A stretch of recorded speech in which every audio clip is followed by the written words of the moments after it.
Sahabat Quran, dimanapun Anda berada, Allah Subhanahu wa Ta'ala turunkan Al-Quran menjadi rahmat bagi kita semua. Allah Subhanahu wa Ta'ala berfirman, أعوذ بالله من الشيطان الرجيم وَنُنَزِّلُ مِنَ الْقُرْآنِ مَا هُوَ شِفَاءٌ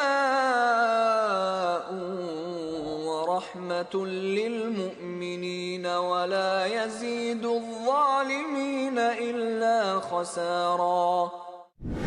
Dan kami turunkan dari Al-Quran, sesuatu yang menjadi penawar dan rahmat bagi orang yang beriman, sedangkan bagi orang yang zolim, Al-Quran itu hanya akan menambah kerugian. Surat Al-Isra, surat ke-17, ayat 8. Sahabat Quran yang dirahmati Allah, Al-Quran itu rahmat bagi orang-orang yang beriman. Bagaimana agar ia menjadi rahmat? Rahmat apa saja yang ada dalam Al-Quran? Bagaimana cara kita mendapatkannya? Setidaknya ada 6 perkara yang harus kita lakukan atas Al-Quran, agar kita mendapatkan rahmat.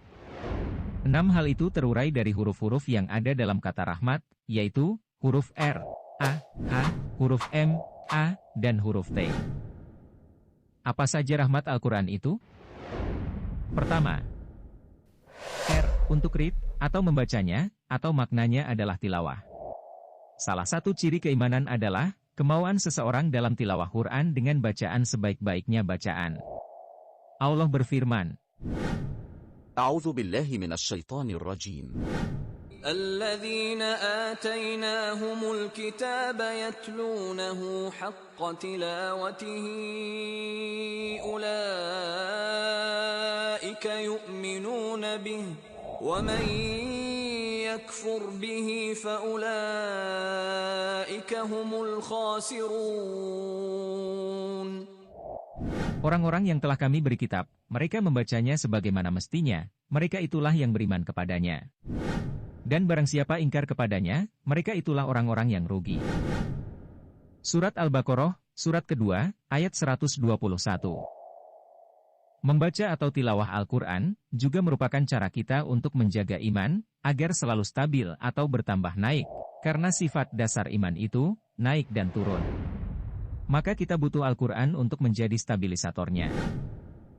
Allah Subhanahu wa Ta'ala berfirman, أعوذ بالله من الشيطان الرجيم إنما المؤمنون الذين إذا ذكر الله وجلت قلوبهم وإذا تليت عليهم آياته زادتهم إيمانا وَإِذَا تُلِيَتْ عَلَيْهِمْ آيَاتُهُ زَادَتْهُمْ إِيمَانًا وَعَلَى رَبِّهِمْ يَتَوَكَّلُونَ.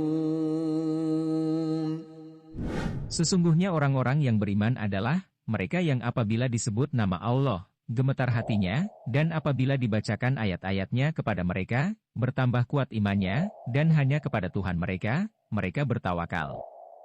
Surat Al-Anfal surat ke-8 ayat kedua. Sahabat Quran yang dirahmati Allah, bacalah Al-Quran dengan tartil, tilawah dengan sebaik-baiknya bacaan.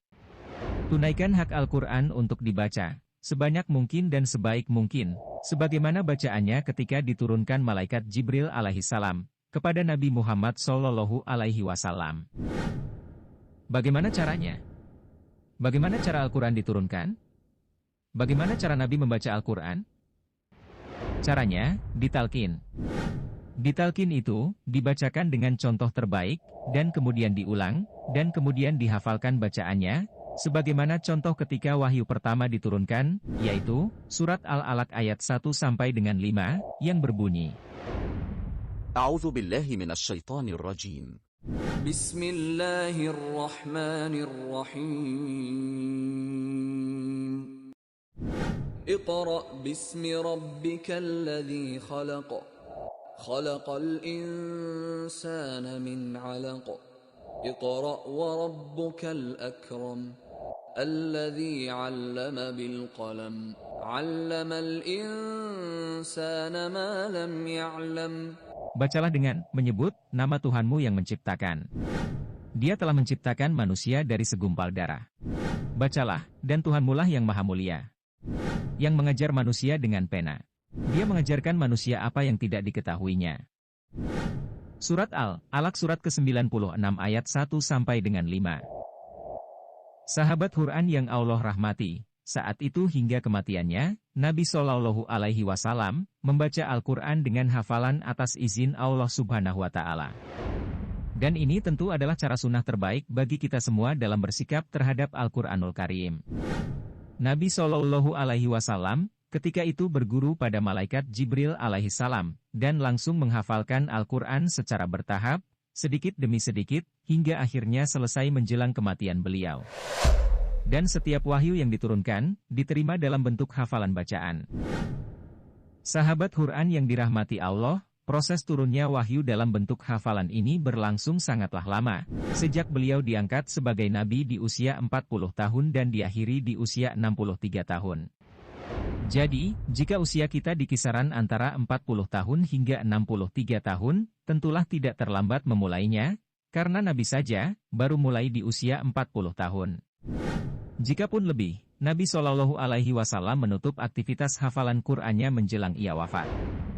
Jadi, jika Allah masih berikan jatah usia bagi kita, lanjutkanlah menghafal Al-Quran hingga habis masa usia kita. Itulah bagian akhirnya untuk dianggap selesai. Begitulah sunnah Nabi, begitu juga sunnatullah. Dan juga, jangan pernah berputus asa atas rahmat Allah jika lama dalam menghafal Al-Quran. Jika Nabi saja menghabiskan masa hingga 23 tahun, maka wajar jika kita pun berjuang lebih dari masa itu. Walaupun hafalan Al-Quran tidak selesai di dunia ini, karena terbatas oleh waktu, maka niat kita dengan izin Allah, pastilah dianggap selesai dan tuntas, karena niat mendahului amal dan hasil. Maka, jagalah niat agar tetap lillah walaupun kita lelah dalam berjuang membersamai Al-Quran. Dan pastinya, kesibukan kita dalam menghafal Al-Quran ini, tentunya bernilai sunnah, dan sunnah ini menjadi bukti atas kecintaan kita pada Nabi dan Allah Subhanahu Wa Ta'ala. Allah Subhanahu Wa Ta'ala berfirman, أعوذ بالله من الشيطان الرجيم.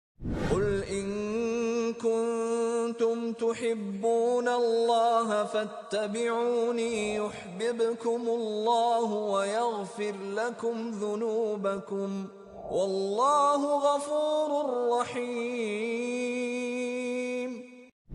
Katakanlah, Muhammad, jika kamu mencintai Allah, ikutilah aku, Nabi Shallallahu Alaihi Wasallam, niscaya Allah mencintaimu dan mengampuni dosa-dosamu. Allah Maha Pengampun lagi Maha Penyayang. Surat Ali Imran, surat ketiga, ayat 31. Maka, dalam rangka menghidupkan sunnah beliau yang mulia, sebagai bukti cinta padanya, belajarlah, bergurulah dan bacalah Al-Quran dalam bentuk hafalan, bersama guru-guru Al-Quran, dan jadilah sahabat Quran sesungguhnya, menjadi hafizul Quran, menjadi salah satu dari para penjaga Al-Quran yang mulia, yang insya Allah menjadi jalan kemuliaan dunia, dan tentunya juga kemuliaan akhirat. Sahabat Quran yang dirahmati Allah. Selanjutnya, apalagi amal yang harus dikerjakan terhadap Al-Quran, untuk mendapatkan rahmat Allah Ta'ala? Ada huruf A, huruf kedua dari kata rahmat, setelah huruf R. Apa itu? Silahkan lanjutkan menonton video berikut, semoga Allah Subhanahu Wa Ta'ala merahmati.